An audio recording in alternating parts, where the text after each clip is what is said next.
پروګرام پہچان د لټنې سره ستاسو کوربه محمد فیاض رودباري دا وخت موجود میارو په دغه سیمه دورانی هاوس د الحاج ملک خان باچا کم چې د دورانی قوم د خیبر پښتونخوا صدر دی د هغې په حجره کې موجود یو هغې یو ویزټ کړی و کوټې ته په هغې به نن د هغوی سره خبرې کوو د ټولو نه لومبی د دغه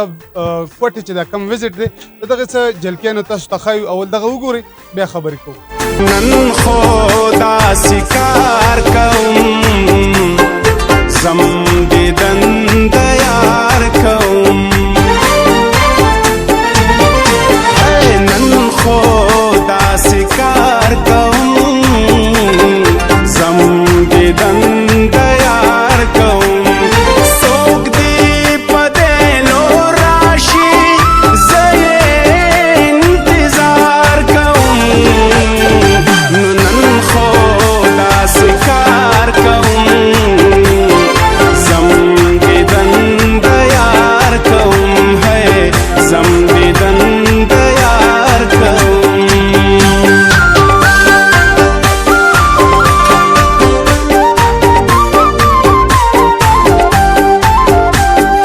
لا لا لا لا لا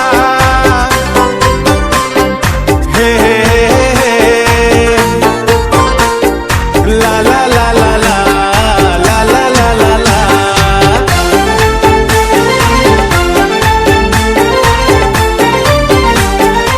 همدغه جلکیانې تاسو وکتې یقینا دورانی قوم دا یو مضبوط تنظیم دی په ټوله نړۍ کې د هغې چې کوم صدر دی د خیبر پښتونخوا الحاج ملک خان باچا صاحب د هغوی سره هم په دغه دوره باندې خبرې کوو د ټولو نه لومبی درته هرکلی ستړي مه شي په خیر علی وایي ډېره مننه ستاسو ډېره شکریه دا کوم ډېره شکریه صدر صاحب دا راته ووایئ تاسو کوټې ته لاړئ کوټه کې ستاسو یو لوی استقبال وشو کتونکو هغه فوټیج هم وکاته د دغې دورې بنیادي مقصد څه اعوذ بالله من الشیطان الرجیم بسم الله الرحمن الرحیم د ټولو نه اول ستاسو د راتګ موږ له ټایم ښه کولو ډېر زیات شکریه ادا کوم او زمونږ د دې دورې مقصد دا و چې زمونږ څه ورځې مخکې یو درې کسان زمونږ د دوراني قوم وروڼه اغوا شوي او هغوی هغه کسان چې کوم وو نو هغه زمونږ سکیورټي فورسز والا ډېر په ښه انداز په ښه طریقه باندې بازیاب کړي وو نو مونږ د هغې د مبارکۍ دپاره تللي وو د ټولو نه اولې مقصد زمونږ د هغوی مبارکي وه او بیا زمونږ د هغه وروڼو د هغه دورانو وروڼو سره د هغه دغه باره کې د هغې هغه غمرازي ښکاره کول د هغې هغه ډېره زیاته د هغوی په خوشحالۍ کې شریکېدل زموږ مقصد و خو د هغې سره سره چې کله مونږ په هغه مبارکي وشوه او ډېر ښکلی استقبال تاسو هغه هم په میډیا باندې تاسو کتلی دي چې ډېر هغوی زمونږ ډېر ښکلی استقبال وکړو ډېره زیاته زبردست استقبال وشو نو له ټولو نه اول خو د هغوی د هغه وروڼو مونږ ډېره زیاته شکریه ادا کوو دومره د هغوی هغه د ورورولۍ هغه مینې او هغه جذبې او هغه احترام چې زمونږ هغوی کم کړی دی هغوی ته خراج تحسین پیش کوو هغې نه وروستو چې کله مونږ هغه پروګرام وشو مبارکي وشوه نو په تنظیمي امورو باندې ډېر زیات لکه باس مباحثه وشوه او په ټول پاکستان کې د څلورو واړو صوبو د تنظیم سازۍ چې هغه کومه طریقه کار لکه دغه په هغې باندې زمونږ د چیرمین عباس دراني صاحب سره خبرې اترې وشوې د حاجي ندا خان صاحب سره خبرې وشوې او د ټولو هلته چې زمونږ څومره مشران دي د هغو ټولو سره مونږ میلاو شو خبرې اترې ورسره وشوې نو په هغې کې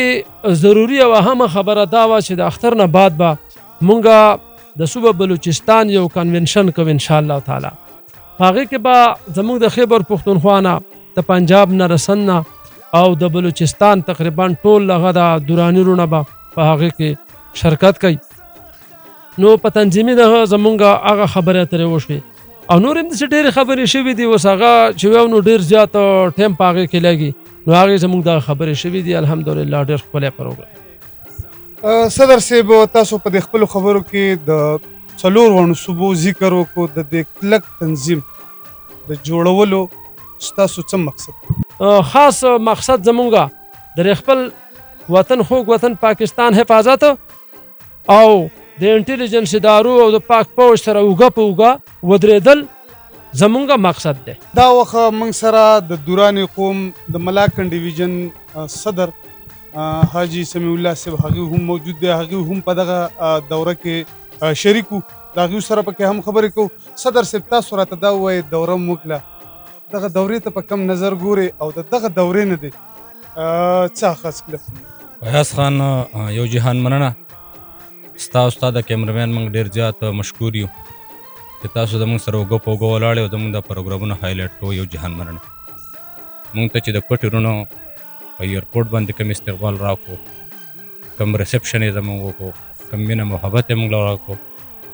نو یقینا زما څه الفاظ نشته چې موږ پرې د هغوی د خپلو مشرانو شکریه ادا کړو. بهرحال ستاسو په وساطت باندې موږ د هغوی ډېر زیات مشکور یو. د خپل مشر د طرف نه، د خپل طرف نه موږ د هغوی شکریه ادا کوو. یقینا چې ډېر انتهایي زموږ مېلمستیا کړې ده، زموږ ریسپشن کړی. په راتلو کې انتهایي زیات مایوس او خفه وو چې شډول تاسو نیمه کې پاتې کړو. زموږ مقصدي تلل مین مقصد زموږ کوټې ته هغه وروڼه چې هغوی په امتحان کې و، د امتحان نه الله را بچ کړه، پاس شو په امتحان کې، موږ د هغوی مبارکي د خپل مشر په قیادت کې. دا وخت زموږ سره د تحصیلي ثمرباغ د دراني قوم صدر حاجی طاهر صاحب موجود دی. د هغوی سره پکې هم خبرې کوو. په دې نننۍ موقع تاسو څه ویل غواړئ؟ جزاک الله مهرباني. فیاض صاحب ستاسو ډېره شکریه، ستاسو د کیمرامین ډېره شکریه. موږ د خپل مشر د صوبایي KPK ملک خان باچا صاحب او د حاجی سمیع الله صاحب او د ملاکنډ ډیویژن صدر د دې موږ ډېره شکریه ادا کوو. د تنظیم دپاره ډېرې منډې ترړې والې، لکه په موږ باندې خلکو بینجا د هر ځای ته ځان ورسوو، نو موږ د دې ډېره زیات شکریه ادا کوو. بیا د عباس خان دراني صاحب چې هغه د قوم دپاره ډېر خدمت وکړو. بیا د وایس چیرمین ډېره شکریه ادا کوو چې هغوی د قوم دپاره ډېرې منډې ترړې والي، او خصوصا موږ د خپلې KPK صدر لکه موږ ډېره زیاته موږ شپه ورځ دې شکریه ادا کوو، موږ هغه نشو پوره کولی. زه د خپل صوبایي صدر ملک الحاج خان باچا صاحب چې یقینا د ډېرو مشکلاتو باوجودو هغوی خپلې سرګرمیانې جاري ساري وساتلې او د قوم د اتحاد دپاره ډېرې هلې ځلې وکړې. او یقینا نن یې دا قوم داسې سټیج ته رسولی دی چې په ټول ملک کې نه بلکې تر او ټول دنیا کې هغه مقبول دی. او د هغې لویې دغه دی د فایدې موږ ته مخې ته رالې. نو زموږ د حاجي صاحب نه بیا هم دا توقعات دي چې دا خپل محنت او دا خپل کوشش او څومره اکټیویټیز دي دا جاري او ساري وساتي، او نور هم دا زموږ قوم اتحاد ترقي وکړي،